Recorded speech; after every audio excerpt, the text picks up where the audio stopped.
So here's the thing about the Galactic Combat Championships that nobody tells you up front. It's less of a tournament and more of a really expensive performance art piece where everyone takes themselves way too seriously. I'm Captain Jake Reeves, by the way, and yes, before you ask, I'm about as qualified to represent humanity in an intergalactic blade fighting competition as a goldfish is qualified to teach swimming lessons. But apparently, that didn't matter to Earth's diplomatic corps when they volunteered me for this circus. Let me back up. 3 months ago, humanity gets this fancy holographic invitation from the Galactic Council. Real pompous stuff. Gold trimming on a hologram, which I didn't even know was possible. The message essentially said, "Congratulations, primitive species. You've been cordially invited to participate in the 127th Galactic Combat Championships. Please send your finest warrior. Try not to embarrass yourselves too badly." I'm paraphrasing, but that was the vibe. Now, the Galactic Combat Championships have been running for something like 3,000 years. It's this massive deal where every species sends their absolute best blade fighter. We're talking warriors who've trained since they could walk. Literal decades of meditation, practice, and achieving oneness with their energy blades. These aren't just fighters. They're artists, philosophers, and religious zealots all wrapped into one package. The reigning champion? A four-armed insectoid nightmare named Thraxul, the Unbreakable. 15 years, 15 consecutive years this guy has won. He's got fans, merchandising, his own line of energy blade accessories, the works. So naturally, Earth's response to this invitation was to check who had basic fencing experience and wasn't currently deployed somewhere important. That's how they landed on me. 3 fencing classes in college. Got a B-. Honestly spent most of those classes trying to impress a girl named Michelle who, for the record, was not impressed. But hey, I can hold a sword without stabbing myself, and apparently that made me the most qualified candidate who was also willing to go. Everyone else took one look at Thraxul's highlight reel, and suddenly remembered they had prior commitments, dental appointments, jury duty, explosive diarrhea, the usual excuses.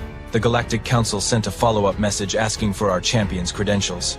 Earth's diplomatic team sent back my military record and conveniently left out the part where my only blade experience involved a foam sword at a Renaissance fair.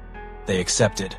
I think they just wanted to see what would happen when a human got absolutely demolished in front of the entire galaxy. Entertainment value and all that.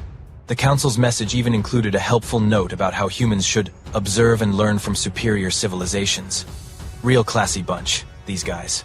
So there I was, 2 weeks before the tournament, standing in a cargo bay with a genuine steel longsword I'd ordered off the military surplus catalog. Nothing fancy. No energy blade. No plasma edge. No quantum phase nonsense. Just good old-fashioned folded steel with a nice sharp edge. My commanding officer asked me if I had a training plan. I told him I was thinking about watching some YouTube videos on basic sword techniques, and maybe doing some cardio. He stared at me for a solid 30 seconds before walking away without another word. The thing is, I actually did some research on these Galactic Combat Championships. Watched about 100 hours of footage. And you know what I noticed? Every single fight followed the same pattern. Elaborate opening ceremonies, lots of posturing, then these incredibly complex sequences of attacks and parries that looked absolutely beautiful and took forever to actually accomplish anything. It was like watching professional dancers have a very slow, very choreographed argument. Don't get me wrong, the skill was impressive. These aliens could do things with energy blades that defied physics. Spinning strikes, impossible angles, movements so fast they blurred. But here's what kept bugging me. In all those hours of footage, not once did anyone just, kick their opponent, or tackle them, or do anything that wasn't specifically blade-related. It was like they'd collectively agreed that only certain moves counted, and everything else was just off the table. Which got me thinking about humanity's approach to combat throughout history. We've never been much for rules when the fighting starts. If it works, we do it. If it doesn't work, we try something else until something does work. We've spent thousands of years fighting with swords when losing actually meant dying. Not losing points. Not getting eliminated from a tournament. Actually, genuinely not going home to see your family ever again. That kind of pressure makes you real practical, real fast. So, yeah. While Thraxul was probably meditating on the 17 forms of energy blade, harmony, or whatever, I sharpened my completely mundane steel sword, did some stretches, and downloaded a podcast about the history of street fighting. The transport to the tournament station left in 3 days. I packed light, sword, regular clothes, and an uncomfortable amount of optimism considering I was about to get my ass handed to me on galactic television. My last night on Earth, my friends threw me a going-away party. Someone made a cake with "Good luck not dying" written in frosting. Real supportive group, my friends. But standing there, eating cake and listening to everyone's jokes about how quickly I was going to lose, something occurred to me. These aliens? They'd spent their entire lives preparing for this tournament. Training, studying, perfecting their craft. Me? I was just a guy with a sword who really didn't want to look like an idiot in front of the entire galaxy. And sometimes, not wanting to look stupid is the best motivation you can ask. 4. The tournament station turned out to be this massive floating palace that probably cost more than Earth's entire GDP. Everything was crystalline and glowing, with these impossible architectural angles that made my eyes hurt if I looked at them too long. Very fancy. Very intimidating. Very. We have technology you primitives couldn't possibly understand. I got escorted to my quarters by a floating robot that seemed personally offended by my existence. It kept making these little beeping sounds that I'm pretty sure translated to, "Ugh, the human is here." The accommodations were actually nice though. Big room, great view of space, and a bed that automatically adjusted to my physiology, which was good because I was planning to sleep a lot before inevitably getting destroyed. But first, there was a mandatory meet and greet with the other competitors. Joy. The reception hall was this enormous dome filled with warriors from across the galaxy, and let me tell you, I have never felt more aggressively average in my entire life. These beings were spectacular. We're talking species I didn't even know existed, each one looking like they could bench press a small moon. First person I met was Throxzul, the Unbreakable himself. 4 arms. Chitinous exoskeleton. Compound eyes that seem to look through you and judge your soul. He stood about 7 feet tall and radiated this aura of absolute confidence that comes from never losing anything ever. "Ah," he said, his translator rendering his clicks and chittering into a deep, resonant voice. "The human representative. How quaint." Quaint. He called me quaint. "That's me," I said, sticking out my hand for a handshake. "Jake Reeves, nice to meet you." He stared at my hand like I just offered him a dead fish. "I do not participate in primitive greeting rituals before combat," he said. "It disturbs my meditative preparation." "Right, yeah, wouldn't want to disturb that," I said, putting my hand back down. "How long do you meditate anyway?" 6 hours daily, sometimes more before significant matches. 6 hours, got it. I usually just stretch for like 10 minutes and call it good. The look he gave me suggested he wasn't sure if I was joking or just incredibly stupid. Probably both. Next up was Velshara, this crystalline being who looked like someone had carved a warrior out of living diamond. Light refracted through her at weird angles, creating little rainbows on the floor. Very pretty, very unsettling. "Human," she acknowledged with a slight nod. Her voice sounded like wind chimes in a hurricane. "I have been training in the blade arts for 847 of your Earth years. How long have you studied?" I did some quick math in my head.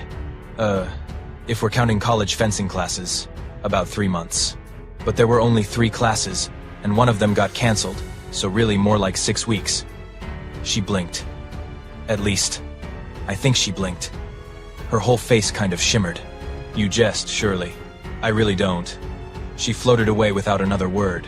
I got the impression I just confirmed every negative stereotype about humans in a single conversation. Then there was Krathmore, a warrior monk from a high-gravity world who looked like someone had compressed a rhinoceros into humanoid form. Thick armor plating, muscles on his muscles, and this perpetual scowl that suggested he'd never smiled once in his entire life.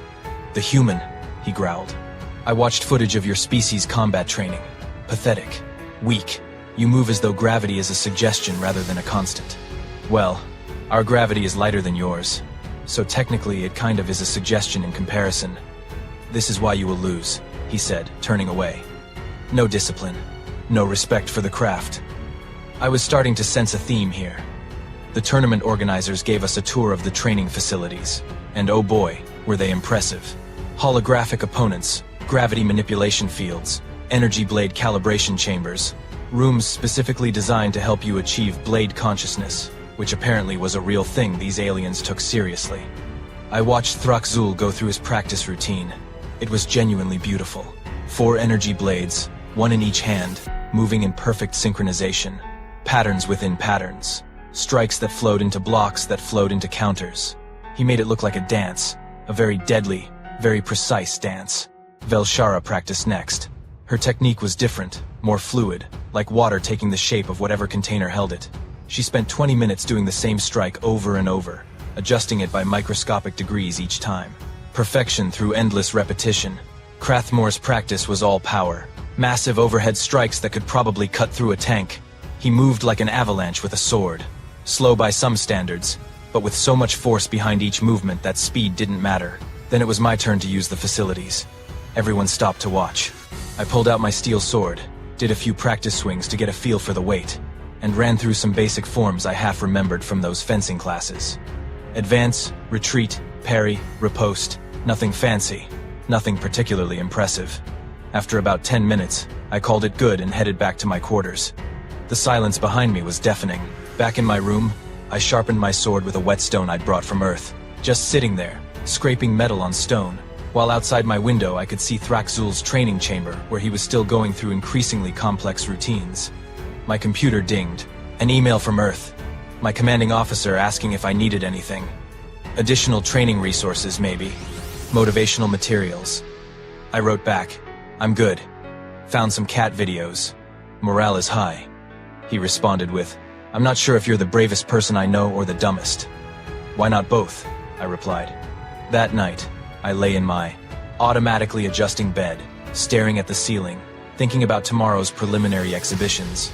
Not actual tournament matches yet, just demonstrations where each warrior showed off their skills for the judges and audience.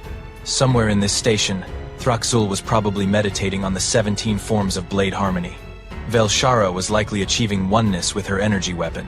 Krathmore was probably doing push-ups in triple gravity while mentally preparing for victory. And me? I was watching videos of cats falling off furniture and trying to remember if I'd packed enough deodorant for the week. Different approaches to combat preparation, I guess. But as I finally drifted off to sleep, one thought kept nagging at me. All these warriors with their decades of training, their elaborate techniques, their spiritual journeys through combat mastery. Not one of them looked like they'd ever been in an actual fight where the rules went out the window, and survival was the only thing that mattered. That had to count for something, right? The mandatory ceremonial dinner was exactly as painful as I'd anticipated, maybe worse. They'd set up this enormous banquet hall with a table that seemed to stretch into infinity. Each competitor had their own designated spot with their species-appropriate seating arrangements and dietary requirements. I got a regular chair and what looked like normal food, which was honestly a relief because some of the stuff being served to other species looked like it was still moving. The whole event was supposed to be about honor and mutual respect between warriors. A chance to break bread before we tried to metaphorically break each other. In practice, it was mostly an opportunity for everyone to peacock about their training philosophy. Thraxul went first, naturally. Reigning champion gets to set the tone. He stood up, all four arms spread in what I assumed was a gesture of significance, and launched into this speech about the spiritual, the journey of combat, how the blade wasn't just a weapon but an extension of one's very soul, how he'd spent 15 years not just mastering technique but achieving perfect harmony between mind, body, and energy. "The blade and I are one," he said, his translator giving his words this dramatic echo effect. 10,000 hours of meditation, 20,000 hours of practice, every movement calculated, every strike deliberate. This is the path to true mastery. Everyone nodded appreciatively. Someone from across the table actually started a slow clap. Velshara went next. She floated slightly above her seat, which seemed like showing off, but whatever. "I have devoted 847 years to understanding the blade," she said, light refracting through her in hypnotic patterns. "In that time, I have learned that combat is not about violence. It is about conversation. A dialogue between warriors, spoken in the language of steel and energy. Each strike is a word. Each parry is a response. To fight is to communicate at the deepest possible level." I noticed several competitors wiping away what might have been tears. This was getting really philosophical really fast. Krathmore stood, cracking his neck with a sound like breaking concrete. "Combat is about strength," he growled. "The weak philosophize, the strong act. I have trained in gravity 3 times that of your Earth, human. Every movement I make carries the weight of absolute conviction. There is no room for doubt, no space for hesitation, only power and the will to use it." More nodding, more appreciation for the Shen philosophical insights.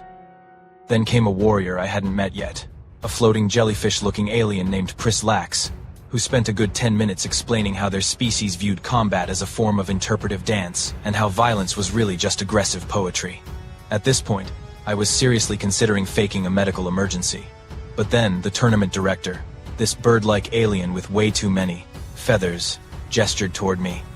And now, we shall hear from the human representative. Captain Reeves, please share your combat philosophy with your fellow warriors. Every eye in the room turned toward me, and I mean every eye. Some of these species had a lot of eyes. I stood up, immediately felt underdressed because I wasn't glowing or floating or crackling with energy, and tried to figure out what to say. So, humanity's approach to combat is pretty straightforward. I started. We find what works, and then we do that thing until it stops working. Then we find something else that works and do that instead. Silence. Could you elaborate? The director asked, feathers ruffling in what might have been confusion. Sure. Okay. So throughout human history, we fought a lot. Like, a lot. And the thing about actual fighting when your life depends on it is that you don't really care about harmony or spiritual journeys or interpretive dance. You care about going home alive. I could feel the mood in the room shifting, not in a good way. We've used swords, spears, axes, rocks, sticks, our bare hands, whatever was available. And the lesson we learned over thousands of years of killing each other is pretty simple. Fancy doesn't matter. Efficiency matters. Looking good is nice, but winning is better. Thraxul's mandibles clicked in what I was pretty sure was disapproval. Are you suggesting, Velshara said slowly, that technique is irrelevant? No, technique is great. Technique is super useful. But technique is a tool, not a religion. If your technique isn't working, you change it, you adapt, you do whatever it takes to win. This is barbaric, Crathmore rumbled. Combat without philosophy is mere violence. I mean, yeah, kinda, I admitted. But also, and hear me out here, sometimes violence is the point of combat. Like, that's literally what we're doing. Fighting. With weapons. To win a tournament. The tournament director looked like he'd just bitten into something sour. Captain Reeves, the Galactic Combat Championships are about more than simply winning. They are about demonstrating the pinnacle of martial achievement. The refinement of millennia of culture and tradition. Surely you understand this. I do understand it, I said. I'm just not sure I agree with it. You've all spent so much time making fighting beautiful that I think maybe you forgot what fighting is actually for. Thraxul stood up, all four hands slamming on the table. You dare insult the traditions of the championships. Human, you have no concept of what true mastery requires. Your species has barely left your own solar system, and you presume to lecture those of us who have perfected our crafts over centuries? Not lecturing, I said, staying calm. Just pointing out that there's a difference between perfecting a craft and preparing for combat. You've perfected a very specific sport, with very specific rules. That's cool. But actual fighting? That's messy and unpredictable and doesn't care about your technique. Perhaps, Velshara said coldly. This is why humanity was not invited to the championships until now. Your primitive understanding of combat arts suggests you are not ready for civilized competition. Ouch! That one stung a bit. Maybe you're right, I said, sitting back down. Guess we'll find out tomorrow. The rest of the dinner was incredibly awkward. Nobody wanted to sit near me. Conversations happened in hushed tones with occasional glances in my direction. I became the weird kid at the lunch table who said something controversial, and now everyone thinks you're either crazy or stupid. Dessert was served. Some kind of glowing pastry that was probably a delicacy. I ate 3 of them because they were delicious and also because I was stress eating. After dinner, as everyone filed out, Thraxul stopped next to my seat. Human, he said quietly. Your ignorance is almost endearing. Almost. I look forward to demonstrating the difference between your brutish efficiency and true mastery. It will be educational for you. Looking forward to it, I replied. He walked away, and I heard him tell another competitor that watching me fight would be like watching a child play with fire. Amusing at first, then concerning, then just sad. Back in my quarters, I pulled out my completely ordinary steel sword and gave it a few practice swings. No meditation, no spiritual journey, no harmony with the universe. Just a guy with a blade, preparing to probably embarrass his entire species on galactic television. I set an alarm for the morning, climbed into bed, and pulled up another cat video on my tablet. Sometimes the best combat philosophy is knowing when to just relax and not overthink things. Plus, the cats were hilarious. Tournament day arrived with all the pomp and ceremony of a royal wedding crossed with the Super Bowl and multiplied by about 1,000. The arena was absolutely massive. Think Roman Colosseum, but floating in space with force fields instead of walls and approximately 70,000 aliens in the stands. Screens everywhere, showing different angles, real-time statistics, and what I'm pretty sure was live betting on the matches.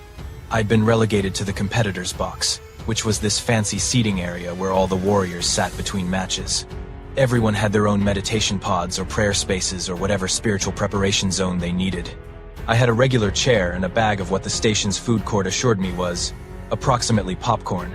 It tasted like slightly burnt foam, but I was committed to the bit at this point. The opening ceremony took an hour, an actual hour. Speeches from the Galactic Council about honor and tradition. A holographic display showing highlights from the past 126 tournaments. An interpretive dance performance about the evolution of blade combat that I'm pretty sure was designed to test my patience. Finally, they got to the actual fighting. First match, Velshara versus some warrior from a species I couldn't pronounce. The opponent looked like a mantis shrimp had a baby with a samurai. Very intimidating. Lots of natural armor plating. The referee, a floating orb with too many eyes, announced the rules. Combat until one fighter was disarmed, incapacitated, or yielded. Energy blades only. No lethal strikes to be attempted. Standard tournament stuff. Both fighters ignited their energy blades. Velshara's was this brilliant crystal blue color that matched her body. Her opponent's was deep crimson. The match began, and oh boy, was it a show. Velshara moved like liquid light, flowing from one position to another. Her opponent countered with sharp, precise strikes. They circled each other, blades humming, each movement clearly the result of decades of training. The commentators were losing their minds.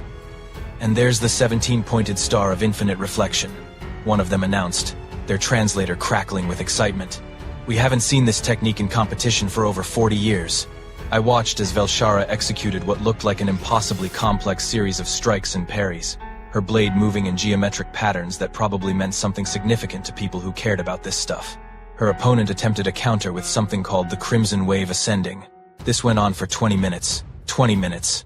Don't get me wrong, it was impressive, beautiful, even, but also kind of boring, like watching two people play the slowest, most elaborate game of chess ever invented. Finally, after what felt like an eternity, Velshara executed something the commentators called the final refraction, which involved a spinning strike that somehow disarmed her opponent through what looked like pure physics-defying wizardry. The crowd went absolutely insane, standing ovation, chanting her name, the works.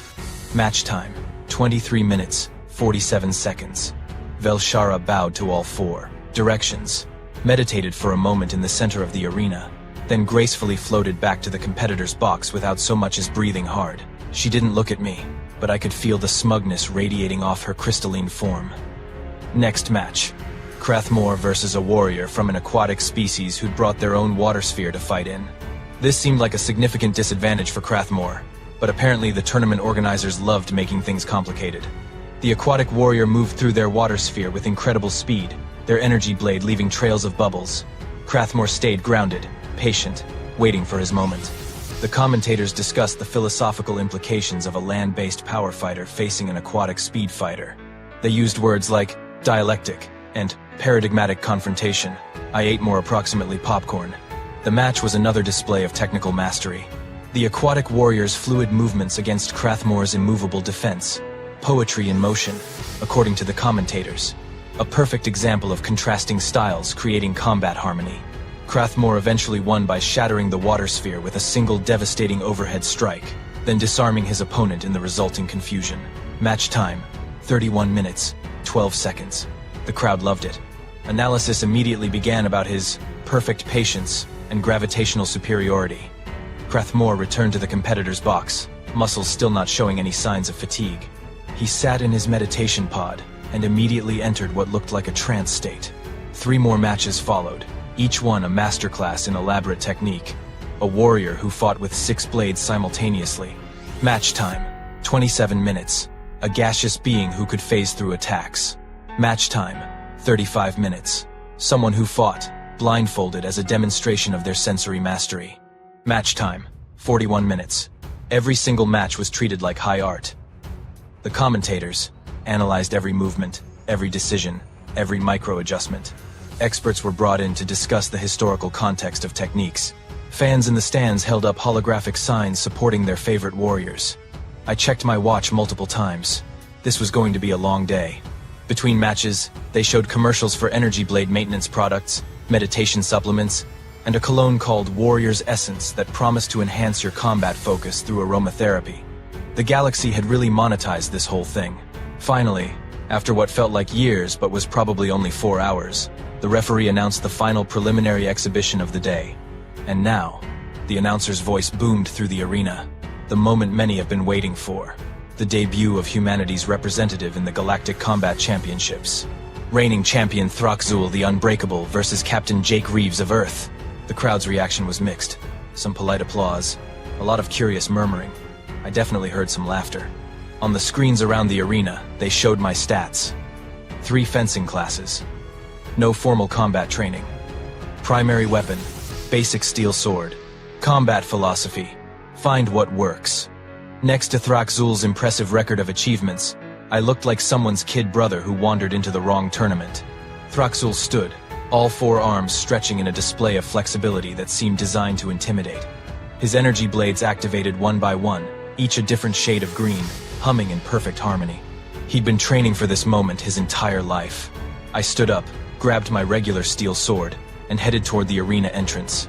No meditation, no ritual preparation, no spiritual journey. Just me, my sword, and a growing certainty that I was about to do something either really smart or really, really stupid. The crowd's noise swelled as I entered the arena. Time to find out which one it was. Walking into that arena felt like stepping onto the world's biggest stage wearing pajamas while everyone else wore tuxedos. The floor was this perfectly smooth material that probably cost more than a small country. Force fields shimmered at the edges, keeping the audience safe from any stray energy blasts. Floating cameras zipped around, capturing every angle for the billions watching across the galaxy. And there I was, holding a piece of sharpened metal that humanity had been using since we figured out how to heat up rocks.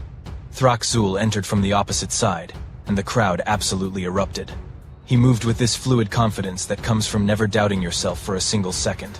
Each of his 4 arms held an energy blade, the green light casting weird shadows across his chitinous exoskeleton. He stopped at his designated starting position and immediately began his pre-combat ritual. And oh boy, was it a ritual. First, he arranged his 4 blades in a specific pattern while standing on one leg. Then he hummed something that his translator didn't bother converting, probably some ancient prayer to the blade gods or whatever. Then he executed this elaborate series of movements that looked like Tai Chi choreographed by someone on a caffeine high. The crowd watched in reverent silence. The commentators whispered about the significance of each gesture, the historical weight of the ritual, how Throxzul was demonstrating respect for the ancient traditions. This went on for 5 minutes. 5 entire minutes. I just stood there, sword resting on my shoulder, trying not to look as bored as I felt. Finally, the referee floated to the center of the arena. All eyes, and there were a lot of eyes, focused on the gleaming orb. "Competitors ready?" it asked. Throxzul settled into a perfect fighting stance, all 4 blades positioned at precise angles. "I am prepared," he announced formally. The referee turned to me. "Captain Reeves?" "Yep, good to go," I said. I could feel the disappointment from the crowd. No ritual, no ceremony, no respect for the traditions, just a guy ready to get this over with. "The rules," the referee began, its voice echoing through the arena. "Combat continues until one fighter is disarmed, incapacitated, or yields. Lethal strikes are forbidden. Deliberate harm beyond the scope of competitive combat will result in immediate disqualification. Victory is achieved through superior technique, strategy, and martial prowess. Do both competitors understand?" "Yes," Throxzul said. "Sure," I replied. The referee backed away to a safe distance. "Combatants, begin." Throxzul immediately launched into what I can only describe as a devastating opening sequence. All 4 blades moving in synchronized patterns, closing the distance between us faster than I expected. Strike combinations that would have overwhelmed anyone trying to match him blade for blade. It was genuinely impressive. It was also extremely predictable. See, here's what I'd noticed watching all those earlier matches. Everyone fought the same way. Beautiful technique, perfect form. Everything choreographed and rehearsed 1,000 times. Nobody improvised. Nobody broke pattern. Nobody ever did anything that wasn't specifically blade-related. Throxzul's first combination came at me like a green whirlwind of energy. Upper strike, mid-thrust, low sweep, reverse slash. Textbook perfect. Probably called something fancy like The four winds of devastation. I sidestepped left. His blades cut through empty air. His second combination came even faster. More aggressive, more complex. Whatever this technique was called, it probably had at least 8 words in the name. I ducked under it and stepped inside his guard. And then I punched him directly in his primary face.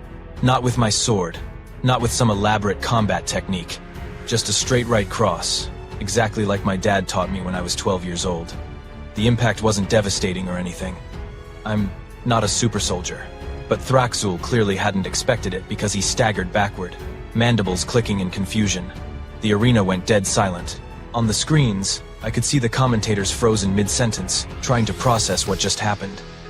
Thraxul recovered fast, I'll give him that. He reset his stance, all 4 blades coming back up into guard position. But now there was something different in his posture. Uncertainty. This wasn't in any of the training scenarios. He attacked again, this time more cautiously, testing me, trying to figure out what I'd do next. I parried one of his blades with my sword, which surprised him because apparently he didn't expect plain steel to hold up against energy. Then, while he was processing that, I swept his legs. Just a basic leg sweep, the kind you learn in any self-defense class. Thraxul went down hard, all 4 arms flailing as he tried to catch himself. I stepped on 2 of his wrists, pinning his lower arms and their energy blades to the ground.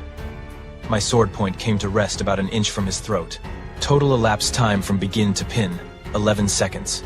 The silence in the arena was so complete I could hear my own heartbeat. Yield? I asked. Thraxul's compound eyes stared up at me in what I'm pretty sure was complete shock. His mandibles worked soundlessly.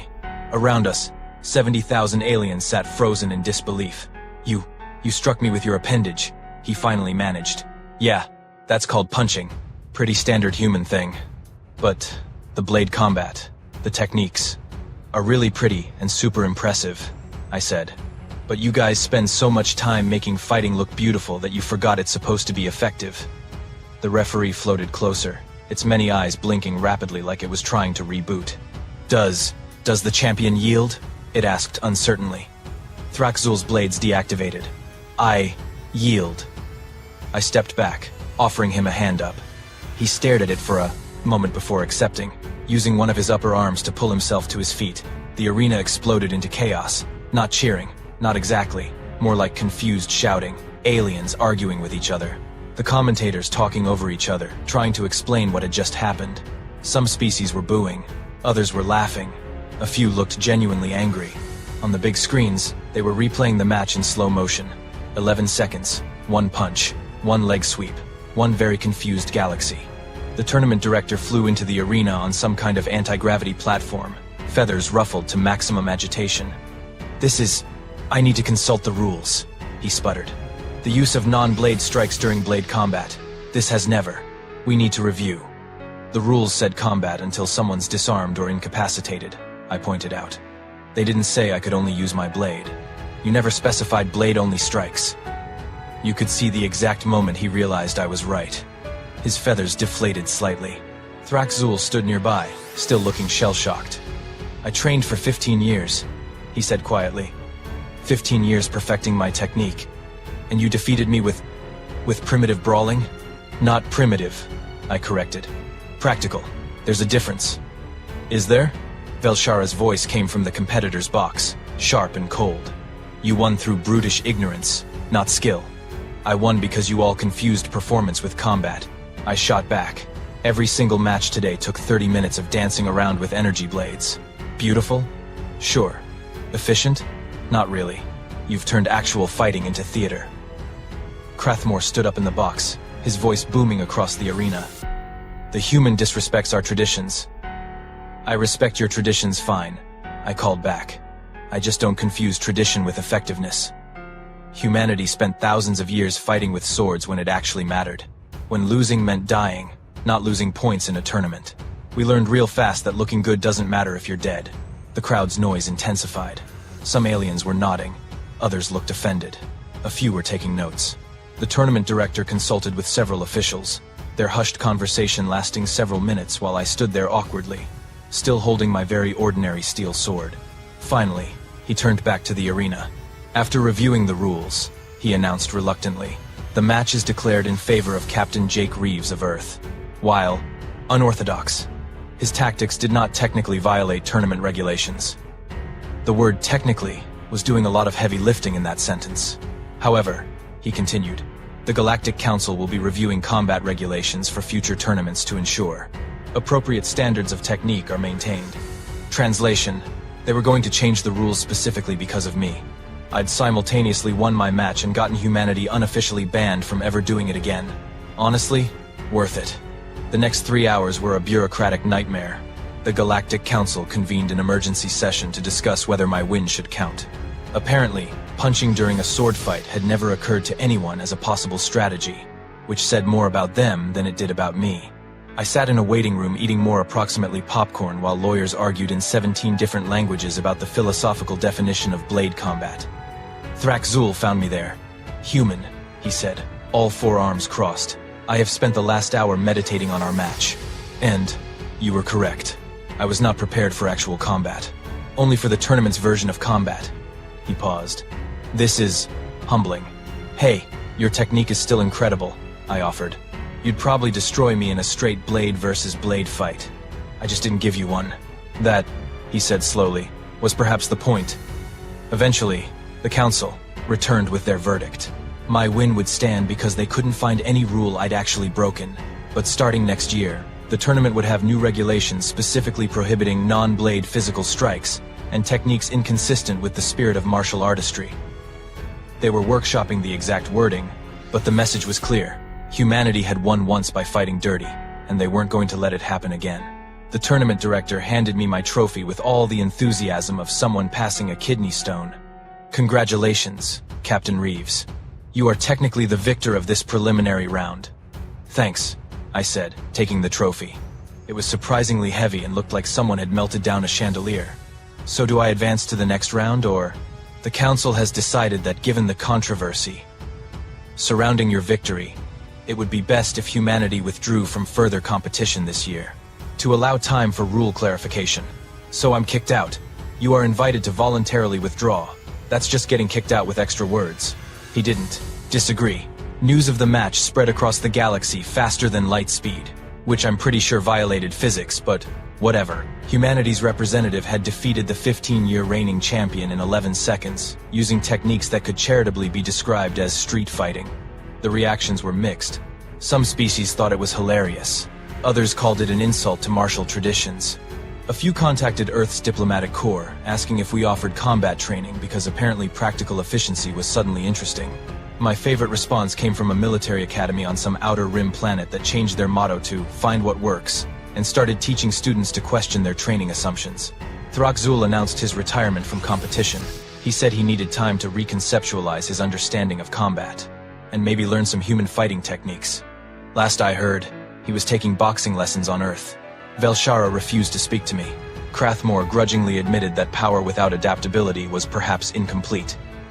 As for me, I became simultaneously the most successful and most controversial human representative in galactic sports history. Earth's diplomatic corps couldn't decide whether to give me a medal or bury the whole incident in classified files. I ended up getting both. My last night on the station, I sat in my quarters polishing my plain steel sword and watching the news coverage.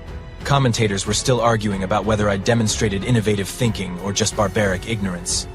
A message came through from the Galactic Council, very formal, very polite. Basically said, "Thanks for participating. Please never come back." I wrote a response. "Maybe next time, workshop your rules with people who've actually had to fight for real." Well, not for real, but you know what I mean.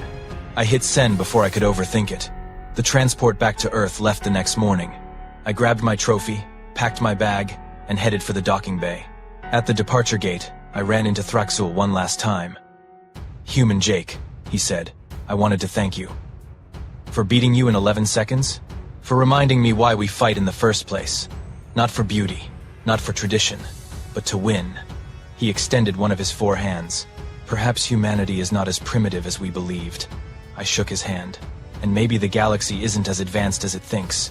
He clicked his mandibles and what I'd learned was laughter. Perhaps we both have much to learn. The transport ride home gave me plenty of time to think. The galaxy had spent thousands of years refining combat into an art form, something beautiful and philosophical and meaningful. Humanity had spent thousands of years trying not to die. Different approaches, different results. I got back to Earth, filed my report, and returned to my normal duties.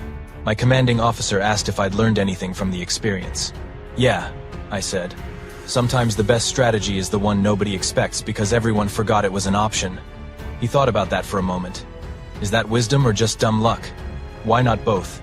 3 months later, I heard the Galactic Combat Championships had added 47 new rules, mostly variations on no doing what the human did. They'd also received applications from 6 new species who'd never competed before, all citing interest in a more